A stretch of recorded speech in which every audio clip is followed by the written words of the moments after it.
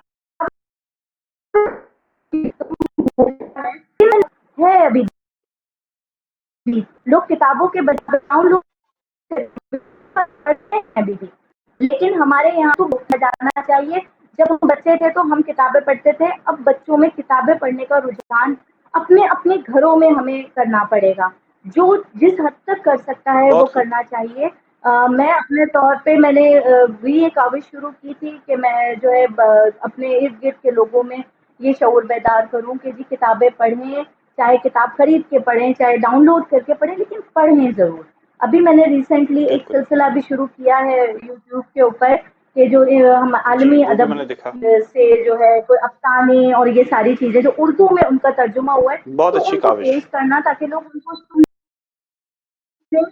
ان کی ایک رغبت ہو کہ جی ہمیں کتاب پڑھنی چاہیے. اور یہ ہم سب کو کرنا پڑے گا, یہ ہم سب کی ذمہ داری ہے. ہماری جنریشن کے جو لوگ ہیں یہ ہم سب کی ذمہ داری ہے کہ ہمیں اپنے طور پہ اپنے حصے کا دے گا, ورنہ وقت کے ساتھ ساتھ ظاہر ہے یہ چیزیں معدوم ہوں گی. اگر ہم اپنا فرض ادا نہیں کریں گے تو یہ چیزیں معدوم ہوں گی. ہم سب کو اپنے اپنے حالات میں رہتے ہوئے یہ کرنا پڑے گا جس حد تک بھی ہم کر سکیں. بہت بہت بہت بہت بہت معنی خیز بات کی آپ نے. میں اپنے ویور سے ایک درخواست کروں گا کہ جو لوگ اس وقت اس صنف میں کام کر رہے ہیں جس طرح سائمہ اسحاق ہیں, آپ ضرور یوٹیوب پہ ہزار چیزیں دیکھتے ہیں, ذرا وقت نکالیں, سائمہ اسحاق کے پیج کو کھولیں, اس میں جو یہ کام کر رہی ہیں اس کو دیکھیں. اگر آپ کے پاس کتابیں موجود نہیں ہیں تو پھر بھی کوئی شخصیت ایسی ہے جو آپ کو ان سے جو ہے انٹروڈیوس کرائے گی, ان کتابوں کے بارے میں بتائے گی. تو میری کوشش یہی ہے کہ سائمہ اسحاق آپ اس کاوش کو جاری رکھیے, کتابوں کو جس طرح سے آپ نے سلسلہ شروع کیا ہے کتاب گوئی کا اس کو کنٹینیو رکھیے, تاکہ جو نئے ویورز ہیں جو آج اس پروگرام کو دیکھیں گے, میں امید کرتا ہوں کہ وہ آپ کی یوٹیوب چینل پہ ضرور جائیں گے, ان کتابوں کو ضرور عکس کریں گے جس طرح سے آپ اس کی عکس بندی کر رہی ہیں, اور کوشش کریں گے ان کتابوں کو سمجھیں کہ ان سے کیا حاصل کیا جا رہا ہے. میں بہت شکر گزار ہوں سائمہ اسحاق صاحبہ آپ کا کہ آپ نے وقت دیا, اور امید یہ کرتا ہوں کہ آئندہ پروگرامز میں بھی آپ کی شمولیت ہمارے لیے باعث افتخار ہے. اور میں یہ کوشش کروں گا کہ آپ اگر ہو سکے تو وہ خواتین جو اس صنف میں کام کر رہی ہیں ان کو ایٹ لیسٹ تھوڑا سا اور موٹیویٹ کریں. اور میں یہ چاہوں گا کہ اگر میں کر سکا تو میں ان کو یہاں پہ مترادف کراؤں, ان کی شاعری کو جتنا ہو سکے اپنی بساط میں رہتے ہوئے آگے ضرور جو کچھ ہو سکتا ہے میں اپنی طرف سے ضرور کرنے کی کوشش کروں. تو بہت بہت شکریہ سائمہ, اور امید ہے آپ سے پھر ملاقات ہوگی. بہت اچھی بات رہی, اپنا خیال رکھیے گا, گھر والوں کو سلام کہیے گا. بہت بہت شکریہ. بہت بہت شکریہ. امید ہے ناظرین آپ کو آج کی نشست اچھی لگی ہوگی, کیونکہ آج جو شاعرہ ہمارے ساتھ موجود تھیں بہت منفرد انداز میں کہتی ہیں, اور ان کے کہنے کا انداز بھی مختلف ہے, ان کی شاعری بھی مختلف ہے. میں ضرور چاہوں گا کہ آپ لوگ یوٹیوب پہ ان کے کلام کو ضرور سنیے, تاکہ آپ کو اندازہ ہو کہ خواتین اس صنف میں کیا کردار ادا کر رہی ہیں. بہت بہت شکریہ, اپنا بہت خیال رکھیے گا. اللہ حافظ.